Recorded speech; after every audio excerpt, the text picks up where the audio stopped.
Let me find out Yetis are making a comeback.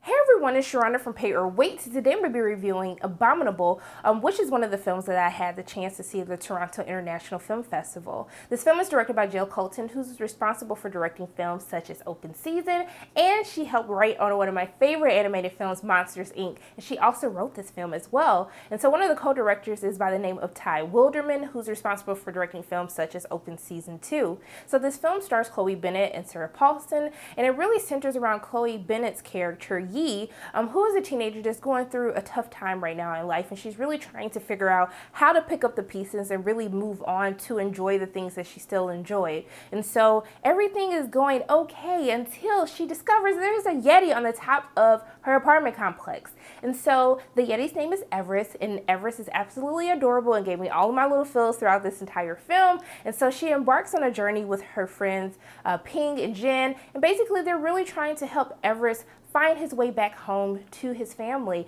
But of course, it wouldn't be that easy because there are a group of bad people that are trying to stop Everest from making it back home. And so for those of you who are new to my channel, I tell you what I liked about the movie, what I didn't like about the movie, and should you pay or wait to see this film in theaters. So going into what I loved about Abominable, guys, can we just talk about how beautiful this film is to look at, especially when we embark on this journey as they start to discover all of these different lands on their journey to get Everest back to his family. It's so beautiful to look at. Everyone that worked on the visual effects team, even Robert Crawford, who's responsible for the cinematography for the film, I thought they did a really fantastic job of introducing us to these new places as they embark on their journey. The color palette of how everything looked, and especially too how they do a great job of kind of showing Yi.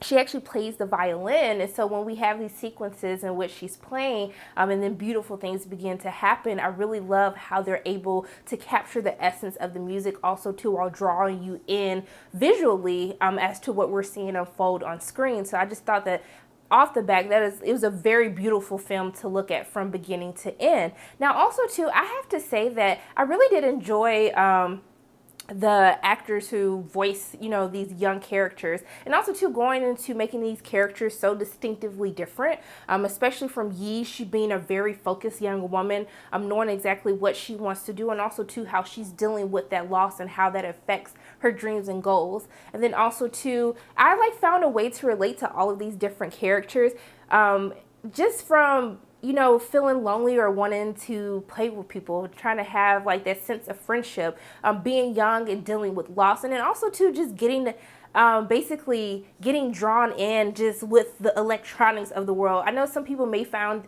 this annoying sometimes, how young kids or millennials are depicted now, especially being attached to electronics, but I think that it was something that everyone can identify with from childhood even into adulthood. And I love that they touch on the themes of loss, how to deal with loss at a young age, which is something that I actually had to go through. So I felt very connected to the source material, especially the journey of Yi and what she was actually going through. And then also too, they do a very great job of also kind of speaking towards the treatment of animals, kind of making you feel as though, these things really aren't right, but they still happen in our society today. So I thought that they did a very great job of, introducing this topic that we really don't talk about a lot, especially as young children, but I like how they address that throughout the course of the film. Now also too, what I would have to say is one of my favorite characters was Nai Nai, and Nai Nai is actually voiced by Sai Chen. She was so funny to me. She's not in the movie a ton, but I just loved her character. She just acted just like a grandma, everything that she did. And I love how they find ways to infuse the culture of the characters throughout the course of the film as well. Also too, Sarah Paulson, she was one of the baddies in this film. She's Dr. Zara actually, and I thought she did a very great job with her voice acting. I think overall, I really enjoyed this movie, the themes that this film has. Going into the only two negatives that I really do have about the film is I did find some of the beats of the film to be kind of predictable.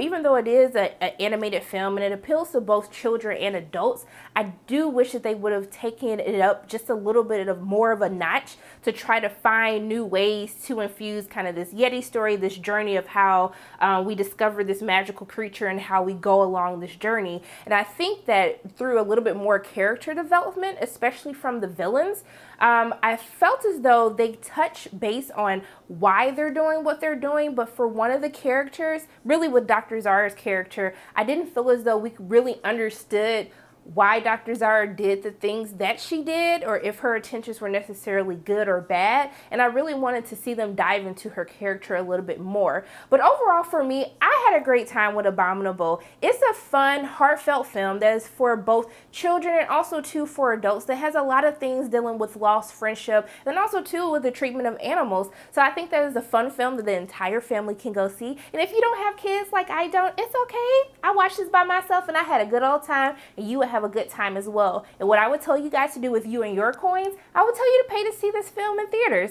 So those are pretty much my thoughts on Abominable. As always, my name is Sharana from Pay or Wait. And if you like what you saw today, make sure you hit the like button, hit subscribe, share this video with your friends, and make sure you hit that notification bell. And I love you guys 3000. I'll see you soon.